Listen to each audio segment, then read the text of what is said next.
Now for our story. It was late afternoon. Due to the heavy fog, the lights in the houses along the beach were already being turned on. The house Kit Meade has rented was in darkness, except for the kitchen where Mrs. Kingsley, the housekeeper, was busy preparing dinner. She was a sparse, small woman who looked as if life had not been overly generous with her. Her face was sharp, the eyes penetrating. Yet a keen observer would realize that her austerity was like her starched apron, a protective cover. An astute person would realize how Mrs. Kingsley would respond to affection and kindness. Mrs. Kingsley stood at the sink, her hands expertly cleaning and preparing the vegetables for dinner. There was a knock at the back door. It was Max, Paul Cromwell's valet, butler, and general factotum. Come on in, Max. Where shall I put these, Mrs. Kay? What is it? Mrs. Fenner's and Mrs. Meade shopping that was in the car. Where you want these bundles? Oh, over in that corner for the time being, till I find out what they want done with them. Heavens, they get all that in town this morning? Oh, I hope they remember to get those mixing bowls. I can tell you they didn't. Mrs. Fenner spent most of her time in the baby department. Well, about time they both got stocked up. Won't be long now for Miss Fenner. About 3 more weeks, isn't it? That's what I understand. About a cup of coffee, Max. About a cup of coffee, Max. About a cup of coffee, Max. About a cup of coffee, Max. Have some hot. That would be very nice. Be very nice. Be very nice.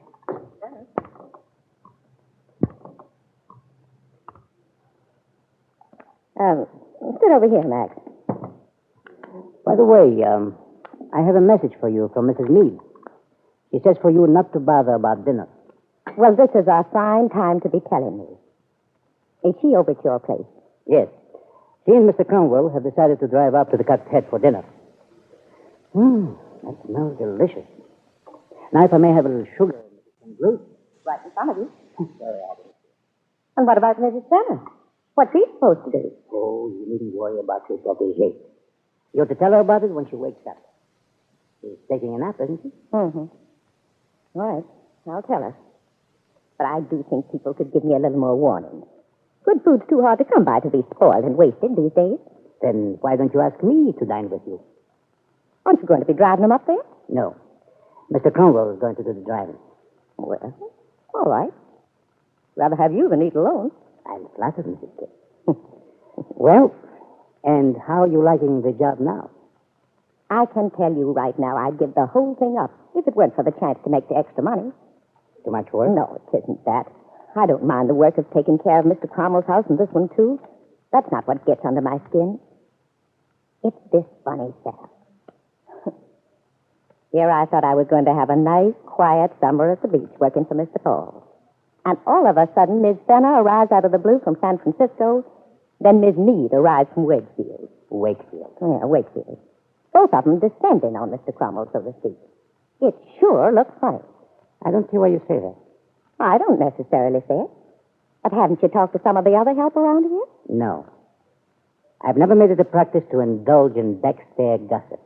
Well, you certainly learn about the people who live up front, I can tell you that. I don't understand, though, why this should cause so much comment. Surely it's a woman's right to have a child where she pleases. Well, of course, she usually pleases to have it where her husband is. Now, in Miss Fenner's case, that's different. That gigolo she had for a husband walked out on her, left her flat. Under the circumstances, I certainly don't blame her for coming to Mr. Cromwell for help. But this Miss Meade, what's she doing way out here? That's what I want to know. Not that I'd expect you ever to let loose and tell me anything, Max. But I have eyes in my head. It's not so hard to put 2 and 2 together. And what do you get? Well, for one thing, Miss Meade don't act natural about her child. Almost as if she didn't want it. Yet when Miss Fenner talks about her baby, Miss Meade's face freezes up. She looks at her sometimes as if she could kill her. You don't like Mrs. Meade, do you? No. And it's not just because she's bossy and high-handed. No, it's something else. Women have never liked Miss Meade. I used to see that when she was living in New York. It was Miss Culver then. Women are a little afraid of her. She is beautiful, isn't she? Maybe to some folks. Mr. Cromwell thinks so, doesn't he? Naturally. Then why is he putting on such a show with Miss Fenner? What do you mean? You know what I mean. Certainly sweet and attentive to her these days. Why shouldn't he be? Oh, I can think of plenty of reasons why he should be, if my guess is right. Oh, but I'm just wondering if my guess is right. Oh, I wouldn't worry too much about that if I were you. Well, I can't help it. Feel sorry for Mrs. Thacker. Poor little thing, she's all alone, having to depend on someone else, living as a guest in this house. She just adores Mr. Cromwell. He's not the first. I have an idea she thinks he's going to marry her. What do you think? I don't know. I can't discuss it, Mrs. Kingsley. That little Miss Fenner's so sweet and trusting. I think she may be in for quite a blow one of these days. I wouldn't let my imagination run away with me if I were you, Mrs. Kingsley. Mr. Cromwell is a gentleman. Oh, don't give me that. I've got eyes. Mr. Cromwell and Miss Mead are two of a kind, if you ask me. And when I hear the way Miss Fenner talks about them, how wonderful she thinks they both are. Well, it's all I can stomach. And one of these days I may just go ahead. I'm sorry, Mrs. Kingsley. Oh, that's all right, Miss Fenner. Hello, Matt. Good evening, Mrs. Fenner. Oh, don't get up. Finish your coffee. Oh, I was just going.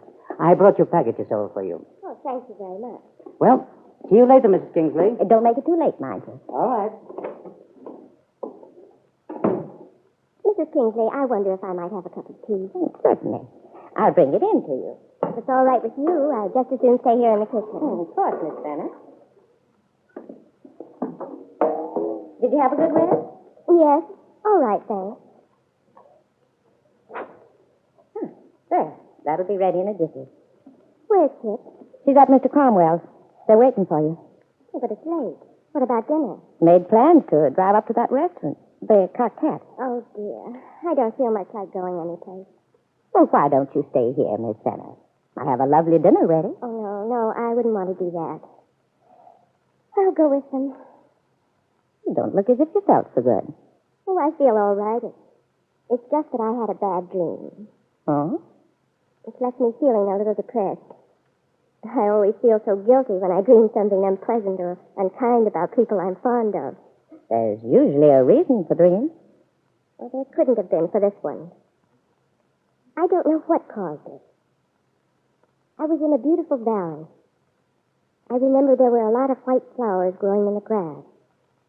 And up ahead of me, I could see Kit and Paul. They were looking toward me. They were carrying something. I don't know what it was, but I felt so happy seeing them. I started running. I'd get a little closer, and suddenly they'd be as far away as they'd been before. They just stood there, looking over their shoulders at me. And they were laughing. I kept trying to catch up with them, but I couldn't.